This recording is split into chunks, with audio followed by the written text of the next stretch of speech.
Good morning, guys. Hope everyone's doing well. Coming here to talk to you guys a little bit about some things that I've been learning the last couple days. You may notice a slight difference. You may notice that I'm not wearing a hoodie, I'm not wearing sweatpants, you can't see below the waist. But I've learned quite a bit the last couple days. I took it upon myself. There were some things I wanted to work on, not only for 2021, but as a whole for my entire life. And I read a great book recently. It took me about a week to read it. And I'll be honest with you, it was a self-help book, which I think sometimes we all need a little self-help. And I think when you can get to the point of recognizing that, I think it's great. So this is obviously the Barber channel, so I'm going to talk to you guys a little bit about some things that can improve things in the shop. If you, as many barbers do, have a goal of reaching a certain salary with cutting hair, my goal is $100,000. I'd like to make $100,000 a year cutting hair, and just in the industry. So that could include selling products, cutting hair, adding extra services. That can include a lot of things. Doing speaking events, seminars. You have it. Whatever you decide. If you're in the barber industry and you want to make $100,000. Throughout the process of reading this book, I realized a lot of things that I was doing wrong in my everyday life. My first thing that I'm going to tell you guys that has helped me tremendously this week. Now, I'm not telling you guys that I'm making $100,000 by no means at all. I'm still a new guy in the shop, and I'm still working towards being a better barber and building my clientele. However, one of the things that I did start was a morning routine. I found it very difficult for myself to get up in the morning. And a lot of that stemmed from eating too late at night. I was eating 9, 10, 11, even 12 o'clock at night, and not going to bed till between 12 and 1 o'clock, and then wondering why I couldn't get up at 6:30 and 7 o'clock in the morning, even 7:30 or 8 o'clock in the morning. Completely revamped my schedule. I get up at about 6 o'clock, 6:10, 6:15 every morning, so I can go downstairs with my wife and have a nice 20-minute to 30-minute yoga session. That's going to get me stretched. It's going to kind of wake my mind up and get me get me towards what you would consider the flow state, which is the ultimate state of learning and being productive in whatever environment that you're in. Once I'm done with yoga and stretching, I immediately go to whatever comfortable spot and I read. Now, you don't have to read. I would recommend it. I don't like to read, but as of lately, I see the importance of it. But you could go directly from that, and after your morning routine like that, a good thing to do is jump right into writing a journal. A lot of people may think it sounds weird, and they've never done it before. I'm telling you, if you write a journal, whatever you write in that thing, it's going to free your mind up for the rest of the day. And it doesn't have to be perfect. You're going to sit there writing something, and you're going to say, man, this sounds so silly. Well, guess what? You're the only one that's going to read it, so who cares? It's going to help you. After doing that, I grab coffee, or I'll do coffee with it. And I typically have about a half an hour to an hour before I even have to be in the shop. So that prepares me. I'm not rushing around to get out of the door and go to the shop or anything. It gives me time. So it's like I'm getting so much done, but I still have so much time. So with that being said, a morning routine is by far the most important part of your day. The second thing I've noticed, the first 2 days that I was in this new routine, I wasn't even eating in the morning. Again, I stopped eating at between 7:30 and 8 o'clock every night this week, and I was choosing not to eat until about noon the next day.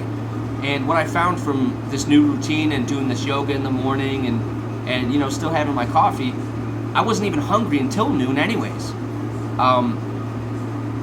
So that was really nice. But we get into these bad habits of, well, you got to eat breakfast in the morning. What do they tell you at school? Breakfast is the most important meal of the day. I've learned that's incorrect. We actually, the time that we are most creative and most able to be productive, be most productive. Sorry about that. I got a text message and I read it real quick. The time that we're able to be most productive is when we are hungry. which is very surprising because you would think it'd be distracting. I'm not talking about being super hungry, but I mean, you know, you're comfortable. You're not hungry, but you're not starving. So, yeah, you're not hungry, but you're not starving, and you're not full. I noticed yesterday, so I ate a little bit later. What did I do? I ate a little bit later the day before, right? And I noticed that it slowed me down a little bit yesterday. I got tired by about 3 o'clock, whereas the day before, this wasn't the case. So I just want to kind of reach out to you guys and pass this knowledge along. I'm not trying to preach to you guys or tell you to go read self-help books or any of that, but if you find yourself feeling like you have this full potential, and you know, in your mind you're like, I know I can get there, but you feel like something's holding you back, try to change up your routine, because it's very easy. We are products of our environment at the end of the day. It doesn't matter how much willpower you have, because there's going to come a time where willpower just is not enough and it flatlines. You have to focus on your environment, the people you have around you, the places that you're going to. Even if you're in a place that's a bad environment, there are ways to help that. You can either get out of it, or there's triggers that you can set up that will help you with that. Now, because this is a barbering channel, I'm going to tell you guys that the environment portion really focuses on the barber shop that you're in. If you have a goal of hitting $100,000, you got to think, what does a $100,000 person look like? Now, typically, you would say that could vary.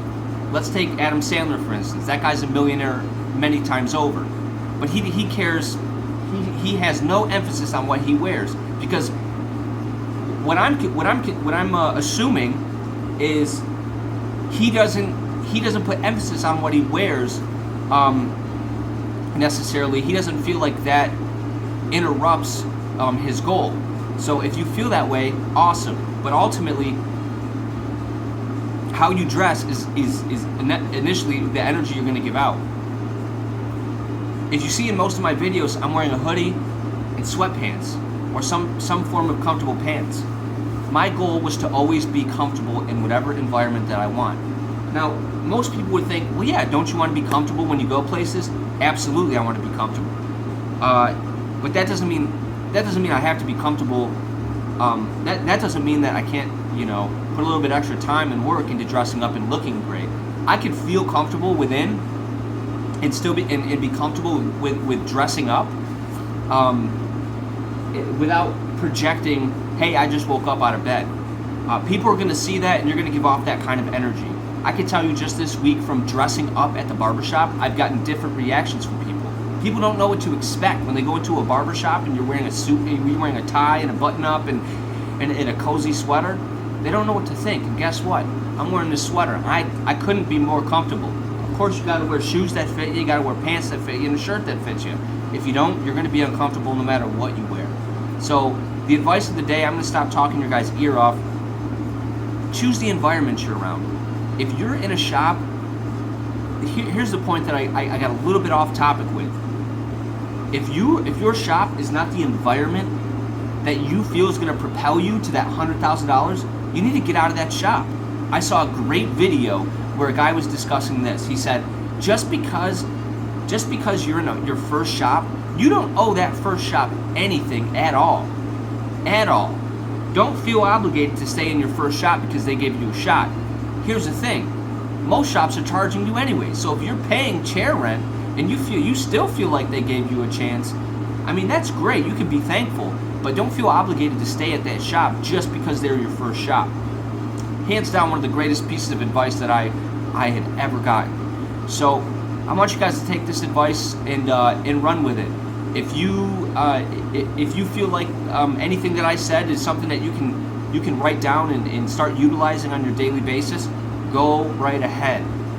I do recommend. The book that I read was amazing. It took me a week to read. That's reading a few pages. That's reading about a chapter in the morning, a chapter at night. Sometimes a little bit more when I get hooked on it. The book is called Willpower Does Not Work. It's a great book. It's not expensive at all. I picked it up at a local store for $3.99. you can probably buy it online for cheaper or the same price. So, all in all, sorry I haven't posted in a while, guys. I've been a little busy. But thank you for watching this, and I hope this advice does you well. All right, have a good day. Today's Friday. Tomorrow is Saturday. The following day is Sunday, and the Bills are going to win this game. We're going to take it to the Super Bowl, guys. Have a good one.